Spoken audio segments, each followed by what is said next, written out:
Hi friends, welcome to our channel. இன்றைக்கி morning late ஆகிடுச்சு. Alarm அடிச்சுட்டு மறுபடியும் ஆஃப் பண்ணிவிட்டு ஒரு 5 மினிட்ஸ் அப்படின்னு நினச்சேன். 1 ஹவர் லேட் ஆகிடுச்சு. சரி, இன்றைக்கி லஞ்ச் வந்து அவர் கொடுத்து அனுப்பிடலாம், அப்புறமா லேட்டாக கொடுக்கலாம். தம்பிக்கு வந்து ஸ்கூல் ஆல்ரெடி சாப்பிட்ருவான். ஆனால் இட்லி சாம்பாரோடு நம்ம வந்து ஸ்டாப் பண்ணிக்கலாம் மார்னிங் அப்படின்னு நினச்சிட்டு மார்னிங் உள்ள வந்ததுக்கப்புறம் இட்லிக்கு சாம்பார் வைக்கலான்னு சொல்லிவிட்டு சாம்பாருக்கு பருப்பு ஊற வச்சேன்.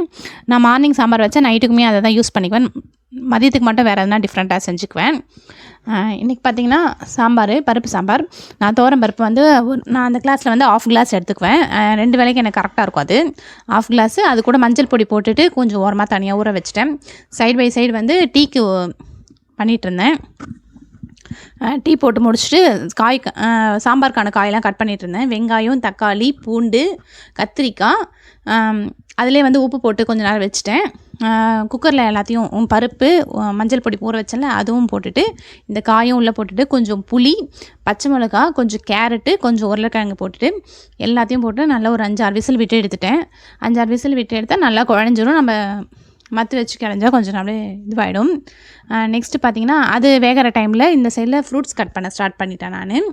இன்றைக்கி என்னென்ன ஃப்ரூட்ஸ் பார்த்திங்கன்னா வாட்டர் ஆப்பிள், மாதுளம்பழம், வெள்ளரிக்காய், இந்த 3 ஃப்ரூட்ஸும் இன்றைக்கி.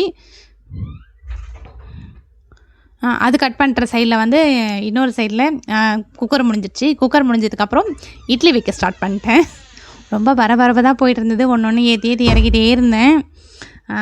என்ன சொல்கிறது, கஷ்டமாக தான் இருந்தது. அதனால் டைமுக்கு நம்ம கொடுத்துருவோன்ட்டு, நம்ம எவ்வளோ லேட்டாக இருந்தாலும் நம்மளுடைய வேலை வந்து லேட் ஆகக்கூடாது அப்படின்றதுல கொஞ்சம் இதுவாக இருந்துட்டு செஞ்சுட்டு இருந்தேன். தம்பிக்கு அதுக்குள்ளே ஒரு 5 மினிட்ஸ் இன்றைக்கி லேட் ஆகிடுச்சு. 7:30க்கெலாம் இன்றைக்கி அவன் டிஃபன் கொடுக்க ஸ்டார்ட் பண்ணிடுவேன். இன்றைக்கி 7:40 கிட்டே போயிடுச்சு. கொஞ்சம் அவனும் சீக்கிரமாக சாப்பிட்ணும் அதுக்கேற்ற போல் அப்படின்னு நினச்சிட்டு இருந்தேன். அவனும் கொஞ்சம் சாப்பிட்டுக்கிட்டான். இன்றைக்கி கிரேப்ஸ் கூட வச்சுருந்தேன் ஃப்ரெண்ட்ஸ்.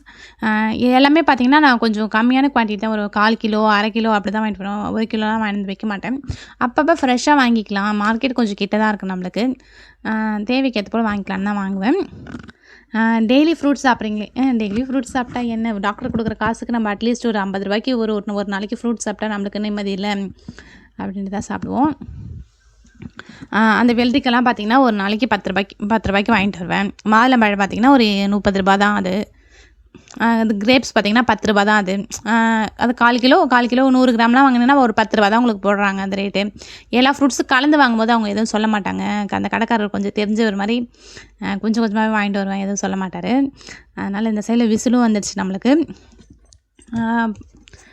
விசில் வந்ததுக்கப்புறம் விசில் இறக்கிட்டு இட்லி வைக்க ஸ்டார்ட் பண்ணிவிட்டேன். இந்த சைடில் நம்ம அதுக்குள்ளே சாம்பார் கொதிக்க வச்சுக்கலாம் அப்படின்னு சொல்லிட்டு இட்லி ஊற்ற ஸ்டார்ட் பண்ணிட்டேன். எங்கள் வீட்டில் வந்து ஸ்டீல் பாத்திரம் தான். ஃபஸ்ட்டு நான் அலுமினியத்தில் வாங்கினேன். அது வந்து எனக்கு ஒர்க்காகவே ஆகலை. ஒரு மாதிரி ஒரு சைடில் மூடலை, ஒழுங்காகவும் இட்லி வரல, ஒரு மாதிரி குழன்னு வந்தது. எனக்கு பிடிக்கவே இல்லை. அந்த டைமில் நான் கன்சீவாக இருந்தேன். அதுக்கப்புறம் தம்பிக்கு ஊட்டணும்ல இட்லி, அப்போயாவது நம்ம ஒழுங்காக வாங்கணுன்ட்டு அதுக்கப்புறம் கேட்டேன். ஒழுங்காக வரல, தம்பிக்கு இதுக்கப்புறம் ஊட்ட ஸ்டார்ட் பண்ணணும், நம்மளுக்கு இட்லிக்கு நான் ஒழுங்காக இருந்தால் தானே சரி வரும் அப்படின்னு சொல்லிவிட்டு அதுக்கப்புறம் இது வாங்கி கொடுத்தாரு. ஒரு 5 இயர்ஸ் ஆகுது இது வாங்கியே. எனக்கு சந்தோஷமாக இருக்குது. இட்லி அந்த அலுமினியம் குண்டான் ரொம்ப கஷ்டப்படுவேன். இப்போ தானே வாங்கினேன் அப்படின்னு சொல்லுவாங்களோன்னு சொல்லிட்டு நான் கேட்கவே மாட்டேன்.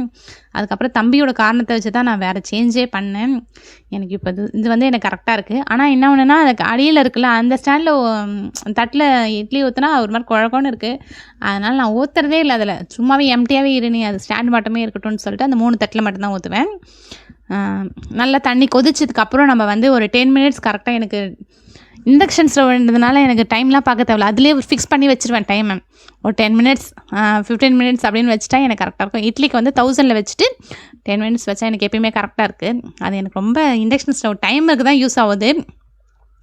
சம்டைம்ஸ் பால் கூட நம்ம குளிப்பாட்ட போகிறோம், குழந்தைய ஏதாவது பண்ண போகிறோம், அவனுக்கு டைம் ஆகிடுச்சு, இல்லை அவனுக்கு ஈவினிங்லாம் பார்த்திங்கன்னா அவனுக்கு பஸ்ஸு கூட்டின்னு வர போகிறேன்னா ஒரு 100 வச்சு ஒரு 10 மினிட்ஸ்னால் எனக்கு கரெக்டாக பொங்கிடும்.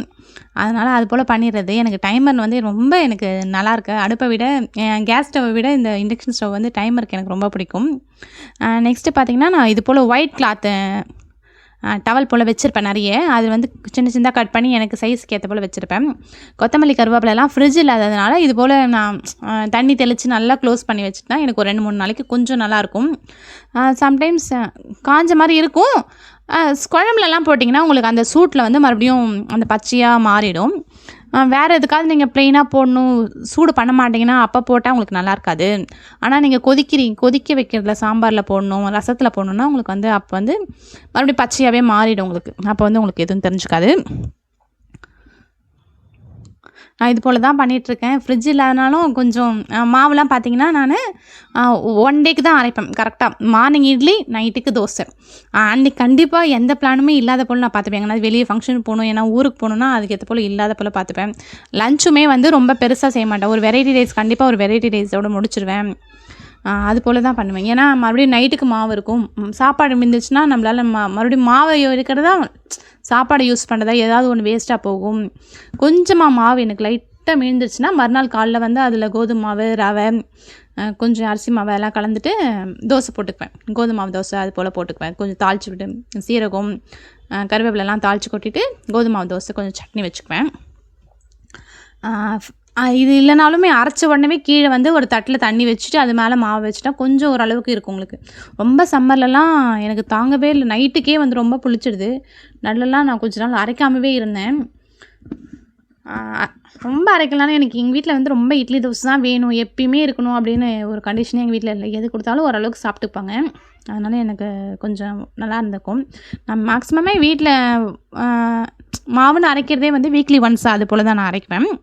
நெக்ஸ்ட்டு பார்த்திங்கன்னா கடாய் வச்சுட்டு சாம்பாருக்கு தாளிக்கிறதுக்கு கடாய் வச்சுட்டு கடுகு, உளுத்தம்பருப்பு, கருவேப்பிலை போட்டுட்டு அதிலே வெங்காயம் தக்காளி நான் வேக வச்சதில் குக்கரில் போட்டேன்ல, அதனால இல்லை வெங்காயம் தக்காளிலாம் போட மாட்டேன். கருவேப்பிலை போட்டுட்டு வேக வச்சோம்ல அதை ஃபுல்லாகவே நல்லா கடைஞ்சிட்டு இதில் ஊற்றிடுவேன். ஊற்றிட்டு நான் வந்து சாம்பார் பொடி போட்டுட்டு கொஞ்சம் கலக்கிட்டு லைட்டாக டேஸ்ட் பார்த்துக்குவேன். உப்பு காரம்லாம் இருக்கான்னு சொல்லிவிட்டு, காரம்லாம் ஓகே இருந்தது அப்படின்னா லைட்டாக கொஞ்சம் தண்ணியாக இருக்க போல் வச்சுட்டு கொத்தமல்லி தூவிட்டு ஒரு மீடியமில் வந்து ஒரு 10 மினிட்ஸ் வச்சு கொதிக்க வச்சுட்டு ஆஃப் பண்ணிவிடுவேன். எப்படி இருக்குன்னு பாருங்கள். சாம்பார் ரெடி. இந்த சைடில் தட்டுக்கு மேலே ஹோட்டல் ஸ்டைலில் வேணும், ஒரு ஸ்ட்ரீட்ஸ் ஹோட்டல் ஸ்டைலில் வேணும்னு சொல்லிவிட்டு தட்டுக்கு மேலே இலை வச்சுட்டு இட்லி வச்சு நல்லா மேலே சாம்பார் தூவினா நல்லா சுட சுட ஆவி பறக்குது. நல்லா ஜாலியாக இருந்தது.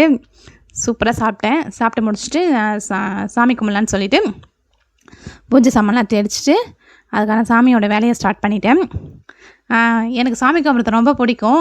டெய்லி வாஷ் பண்ணிட்டு சிலவங்க வந்து சொல்லுவாங்க, சாமி டெய்லி வாஷ் பண்ணால், விளக்கெல்லாம் வாஷ் பண்ணால் வீட்டில் இருக்க செல்வம் வந்து போயிடும் அப்படிலாம் சொல்லுவாங்க. எனக்கு தெரியல. நான் மேரேஜ் ஆனதுலேருந்தே இது போல் எங்கள் அம்மா வீட்டில் அது போல் இல்லை. மேரேஜ் ஆனதுலேருந்தே நான் வந்து இது போல் தான் பண்ணிகிட்ருக்கேன். கம்மியாக தானே நம்மக்கிட்ட பொருள் இருக்குது. இதை வாஷ் பண்ணுறதுல என்ன நம்மளுக்கு ஒரு குறையாக இருக்க போகுது. வாஷ் பண்ணால் சுத்தமாக தானே இருக்கும். அப்போ நம்மளுக்கு செல்வம் வரதானே செய்யும். அது எப்படி அழியும்னு சொல்கிறாங்கன்னு எனக்கு தெரியல. சுத்தமாக இருக்க நல்லா தானே செல்வம் வரும்னு சொல்லுவாங்க. ஆனால் எனக்கு செல்வம் வரும்னு சொல்ல மாட்டேன், எனக்கு போகுதுன்னு சொல்ல மாட்டேன். நார்மலாக எல்லார் ஃபேமிலியும் எப்படி ரன் ஆகுதோ அது போல் எங்கள் வீட்லேயும் ரன் ஆகுது, அவ்வளோதான். எப்படி இருக்குன்னு பாருங்கள். ஓகே ஃப்ரெண்ட்ஸ், என்னோடய வீடியோ பிடிச்சிருந்தால் லைக் பண்ணுங்கள், கமெண்ட் பண்ணுங்கள், சப்ஸ்கிரைப் பண்ணுங்கள். டாட்டா, பாய் பாய்.